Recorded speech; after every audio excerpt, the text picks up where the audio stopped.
Bonjour à toutes et à tous, je suis ravie de vous retrouver pour cette deuxième vidéo du mois de décembre.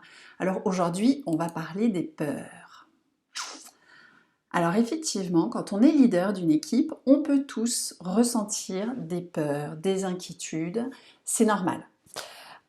Ces peurs, elles ont un impact sur la façon d'agir, de se comporter et même sur les décisions que vous allez prendre. Globalement, face à une peur, il y a 3 types de réactions possibles. J'affronte la situation, je la fuis ou je me fige en mode tétanisé et je fais plus rien. Alors c'est un sujet que je connais bien parce que je suis d'une nature plutôt anxieuse à la base et j'ai dû travailler beaucoup sur moi pour m'aider à mieux gérer ces inquiétudes, notamment dans mon contexte de responsable d'équipe. Alors quelles sont les peurs qui peuvent être ressenties par un leader? La première qu'on peut identifier, c'est la crainte qu'une ou plusieurs personnes de l'équipe n'adhèrent pas aux consignes qu'on leur donne et se mettent en opposition. Et du coup, on va devoir gérer des conflits. Donc, c'est pas une situation très agréable et quand on est responsable d'une équipe, on peut avoir peur que cette équipe ne fasse pas ce qu'on attend d'elle et ça va venir nous confronter finalement à nos défauts, à nos difficultés managériales, à notre propre performance. Car finalement, si on a des opposants, l'équipe va peut-être être moins performante, on n'arrivera pas à appliquer la stratégie qu'on avait imaginée et on n'atteindra pas les objectifs. Donc ça nous amène à douter de nous et de nos propres compétences. Une autre crainte qu'on peut envisager, qu'on peut identifier, c'est de ne pas parvenir à tisser une relation de confiance avec son équipe et de ne pas arriver à les fédérer, à créer une cohésion d'équipe.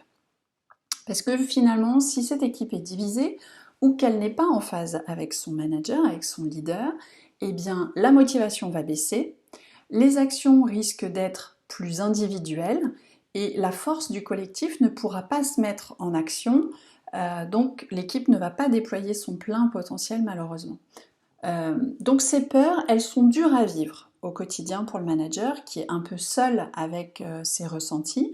Je dis souvent que les postes d'encadrement, ce sont des postes qui isolent parce qu'effectivement, on ne peut pas se confier à ses collègues, ni à sa hiérarchie, encore moins à son équipe. Donc on vit ces moments difficiles un peu tout seul dans son coin. Et parfois, quand ces doutes prennent beaucoup de place, eh bien ça empêche le leader de progresser. Alors comme d'habitude, je vais vous livrer quelques conseils, quelques outils pour vous aider à prendre du recul. La première chose, c'est de se dire que ces émotions, qui sont parfois pénibles, eh bien, elles font partie de vous, comme tout type d'émotion, parce que vous êtes un être humain et que vous n'êtes pas un robot, ce qui est quand même plutôt une bonne nouvelle. Et du coup, il va falloir apprendre à faire avec, c'est-à-dire à gérer cette émotion de peur. Alors comment on fait? Eh bien la première chose, c'est déjà de l'accepter. De l'accepter en se disant je ne vais pas pouvoir éviter les situations qui me font peur, donc je vais bien devoir à un moment donné réagir. Et cette peur, eh bien elle est là, eh bien il faut que je l'accepte et que j'accueille cette émotion. La deuxième étape, ça va être d'essayer de décrypter le message qu'il y a derrière, c'est-à-dire se demander ce que cette peur vous dit de vous. Quel message vous pouvez en tirer qui vous permettrait de changer, de vous améliorer. Par exemple, ça peut être de vous dire tiens, je peux trouver de nouveaux moyens de fédérer mon équipe en organisant des team building par exemple.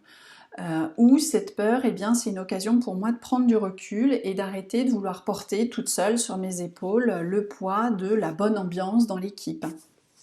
Ou finalement ça peut être un moyen de rendre mon équipe plus autonome pour qu'ils arrivent à gérer eux-mêmes les difficultés, les éventuels conflits et que je ne sois pas toujours là en médiateur. Donc voilà, c'est de trouver, de vous poser et de trouver le message qui vous aiderait à changer et à faire évoluer vos pratiques. En tout cas, l'idée c'est que ce message-là rende l'expérience plus positive et qu'encore une fois, vous trouviez des solutions pour avancer. Alors j'espère que ces conseils et cette vidéo vous ont apporté de la valeur. N'hésitez pas à me dire en commentaire quels sont les moyens que vous utilisez pour gérer vos peurs. Et puis en attendant la prochaine vidéo de demain, je vous souhaite une très belle journée. Bye!